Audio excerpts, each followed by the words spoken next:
નમસ્કાર. શક્તિસિંહ ગોહિલનો ખળભળાટ.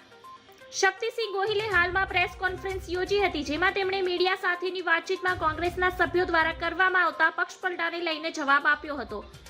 તેમણે કહ્યું કે અમારે ત્યાં જે હીરો હોય તે પાછા ત્યાં ઝીરો થઈ જાય એવા ઘણા દાખલા મળશે જોવા. એટલે હવે એક રિવર્સ ટ્રેન્ડ શરૂ કર્યો છે. શક્તિસિંહ ગોહિલે કહ્યું કે રાજીવ ગાંધી પક્ષપલટા કાયદો લાવ્યા અને કહ્યું કે રાજકારણમાં આવું ન થવું જોઈએ, પણ એથી આગળ વધીને ભાજપના નેતા વડાપ્રધાન થયા અટલ બિહારી વાજપેયીએ પાર્લામેન્ટમાં કહ્યું કે રાજકારણમાં પવિત્રતા હોવી જોઈએ.